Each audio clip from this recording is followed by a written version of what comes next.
পুরে ঠাসা ডিম কচুরি বানিয়েছি। দেখুন বন্ধুরা, একটা ভেঙে দেখাচ্ছি। দেখুন, একদম পুরে ঠাসা দুর্দান্ত স্বাদের রেসিপি, বাচ্চা বড় সবার খুব পছন্দ হবে। কীভাবে আমি তৈরি করেছি একটা লাইক দিয়ে দেখে নিন। আজ বানাবো ডিম কচুরি। দেখুন বন্ধুরা, আমি দুটো সিদ্ধ ডিম নিয়েছি আর ময়দা নিয়েছি। এটা দিয়েই খুব হেলদি টেস্টি এই ডিম কচুরিটা তৈরি হয়ে যাবে। তাহলে দেখে নিন বন্ধুরা একটা লাইক দিয়ে আমি কিভাবে আর কি দিয়ে এই ডিম কচুরিটা তৈরি করি। নমস্কার বন্ধুরা, জেবি কিচেনে সবাইকে স্বাগত। আশা করি সবাই ভালো আছেন।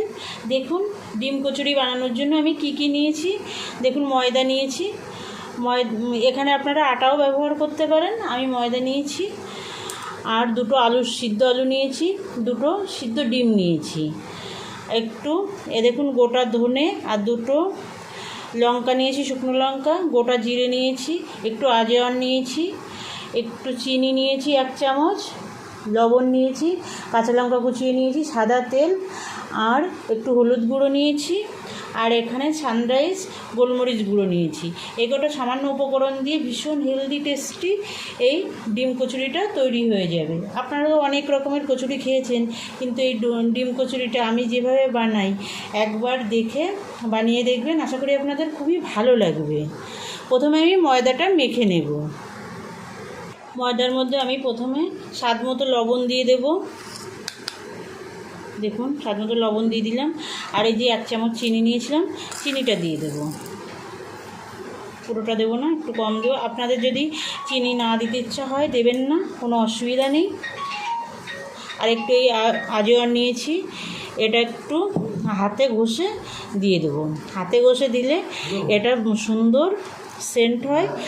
আর এই আজওয়ান দিলে হজমেরও কোনো অসুবিধা হয় না, গ্যাস অম্বল হয় না। সেই জন্য আজওয়ানটা দেওয়ার চেষ্টা করবেন। এবার শুকনো উপকরণগুলো আমি একটু মিশিয়ে নেব। দেখুন, শুকনো উপকরণগুলো আমি মিশিয়ে নিয়েছি। এবার আমি সাদা তেল দিয়ে দেব, 2 চামচ তেল দেব, দিয়ে এবার একটু ময়াম করে নেব। হাতে ঘষে ঘষে ময়ামটা করব। দেখুন বন্ধুরা, আমি ময়াম করে নিয়েছি।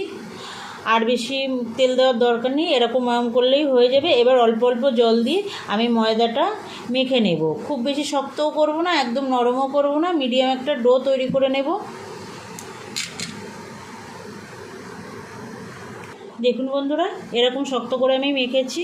খুব শক্ত না, খুব নরম না, এভাবে ডোটা মাখতে হবে।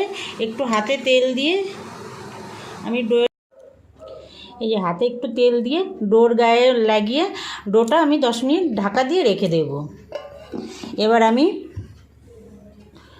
পুরটা বানানোর জন্য গ্যাসের কাছে চলে যাব। দেখুন বন্ধুরা, আমি শুকনো কড়াইতে লঙ্কা, ধনে, জিরে ভেজে আমি এই যে গুঁড়ো করে রেখেছি। খুব মিহি করে গুঁড়ো করিনি, একটু গোটা গোটা আছে। এই গোটা গোটাটা মুখে পড়লে খাওয়ার সময় খুব ভালো লাগে, সেই জন্য আমি এভাবে বেটে নিয়েছি। এবার আমি কড়াইতে তেল দিয়ে দেব।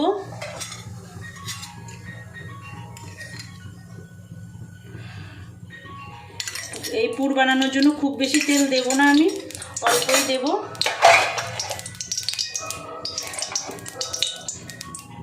দেখুন, তেল গরম হয়ে গেছে। আমি এবার গোটা জিরে ফোড়নে দেব। আমি একটু গোটা জিরে তখন রেখে দিয়েছিলাম এই ফোড়নে দেওয়ার জন্য।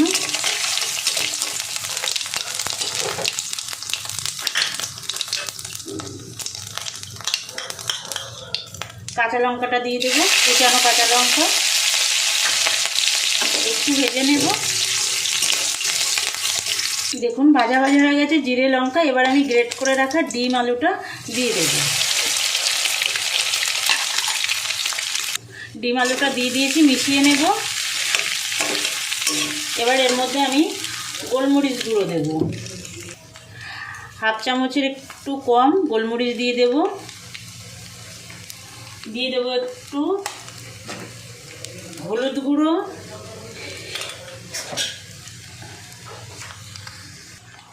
দিয়ে দিয়েছি। এবার একটু লবণ দিয়ে দেবো। এবার মিশিয়ে নেব বন্ধুরা। এখানে আপনারা পেঁয়াজ ব্যবহার করতে পারেন, কিন্তু আমি পেঁয়াজ দেবো না। পেঁয়াজ ছাড়াই আমার এটা খুব ভালো লাগে, সেই জন্য আমি পেঁয়াজ ছাড়াই করব। আপনারা পেঁয়াজ, ধনেপাতা কুচি ব্যবহার করতে পারেন। কিন্তু এইগুলো ছাড়াই এটা কিন্তু আমি যেভাবে করছি একবার করে দেখবেন, দুর্দান্ত লাগে বন্ধুরা। আর এখানে এটা করতে কিন্তু কোনো বেলার ঝামেলা নেই, দেখবেন একটু দেখতে থাকুন আমি কিভাবে তৈরি করি। এবার আমি খানিকটা এই যে ভাজা মশলা বেটে রেখেছি এর অর্ধেকটা দিয়ে দেব।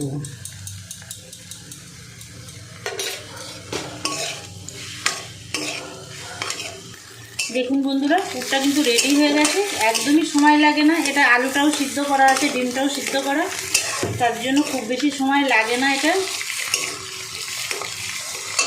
আর এবার আমি যে বাকি মশলাটা ছিল সেই মশলাটাও দিয়ে দেবো। এই সামান্য এই ভাজা মশলা ছাড়া কিন্তু এর ভিতরে সেরকম কোনোই মশলা পড়েনি বন্ধুরা, একদম হেলদিভাবে তৈরি হচ্ছে। বাচ্চা বড় যেই থাক না কেন মানে কোনো অসুবিধা নেই। মিশিয়ে নেব, এবার গ্যাসটা অফ করে দেব। এবার আমি পুরটা নামিয়ে নেব, নামিয়ে একটু ঠান্ডা করে নেব। দেখুন বন্ধুরা, ডোটা অনেকটাই নরম হয়ে গেছে। এবার আমি আরেকটু মেখে লেচি কেটে নেব। দেখুন বন্ধুরা, লেচি কেটে নিয়েছি। এবার আমি কচুরিগুলো তৈরি করব, তার জন্য হাত দিয়ে এরকম বাটির মতো করব, যেরকম আমরা পুলি পিঠে করার সময় একটা বাটি তৈরি করি না, ওই টাইপের এভাবে করব। খুব বেশি বড় লেচি করিনি আমি, মোটামুটি ছোটই করেছি, মিডিয়াম সাইজের। দেখুন, বেশি বড় করলে বেশি পুরু থেকে যাবে, সেটা আবার অতটা ভালো লাগবে না, এই জন্য এরকম করেছি। আপনারা আপনাদের ইচ্ছা মতো করবেন, এরকম বাটির মতো করব। এবার এই বাটির মধ্যে আমি পুরটা দিয়ে দেবো।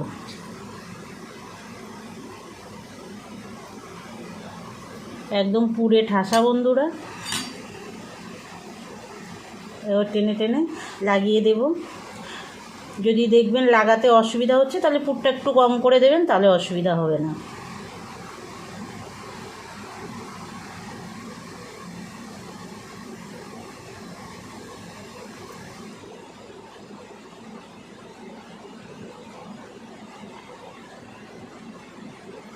এইভাবে লাগিয়ে দিতে হবে।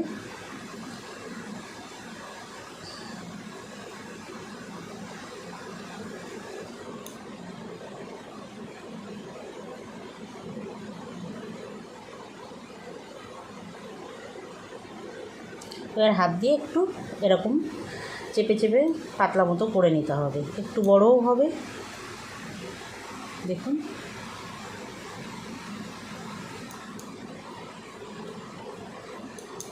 এই যে হয়ে গেল একটা, কোনো বেলার ঝামেলা নেই, রেখে দেবো। দেখুন বন্ধুরা, এই থালাটায় আমি একটু তেল ব্রাশ করে নিয়েছি, এবার এই থালায় রেখে দেবো। সবগুলো এইভাবে বানিয়ে নেব। দেখুন, আরও একটা বাটি বানিয়ে নিয়েছি, পুরটা দিয়ে দেব।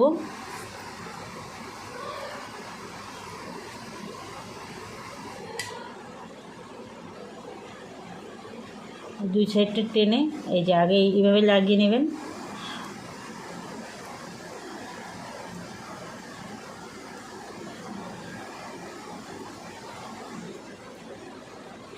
এই যে ব্যাস, দেখুন একদম সিল হয়ে গেল। এবার আস্তে আস্তে টেস্ট করে এটা একটু বড় করে নিতে হবে। এভাবে চেপে চেপে হাত দিয়ে, দু হাতের তালু দিয়ে, দেখুন এই সাইডটাও ঠিক আছে। এভাবে সবগুলো পুরি আমি তৈরি করে নেব। আর এর মধ্যে তো একদম পুরে ঠাসা একেবারে, এটা কিন্তু খাওয়ার জন্য আলাদা করে কোনো তরকারির কোনো কিছুর প্রয়োজন হবে না, শুধুই এটা খাওয়া যাবে।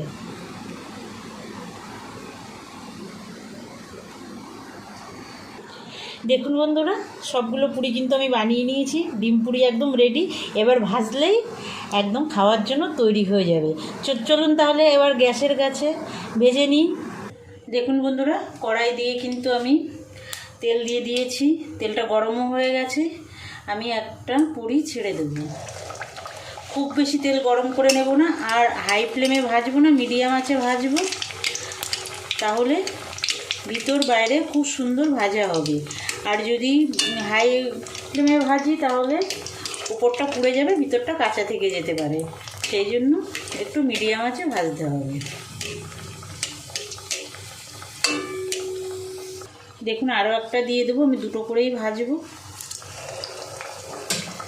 আগে যেটা দিয়েছিলাম সেটা একটু উল্টে দেব। দেখুন এই সাইডটা কত সুন্দর রং ধরে গেছে। একটু উপর থেকে এরকম তেল ছিটিয়ে দিলে পুরিগুলো ফুলে উঠবে।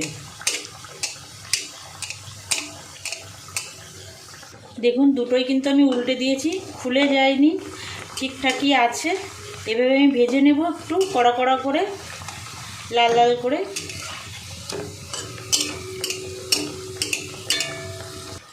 দেখুন বন্ধুরা, প্রথম ডিম কচুরি দুটো ভাজা হয়ে গেছে কিন্তু। দেখুন দুই সাইডই দেখে নিন, কোনো সাইডে একটুও ফাটেনি, কিছুই হয়নি, একদম ভালোই আছে। এবার তুলে নেব, নিয়ে সবগুলো ডিম কচুরি আমি ভেজে নেব। এরকম তেল ছেঁকে তুলে নিতে হবে। দেখুন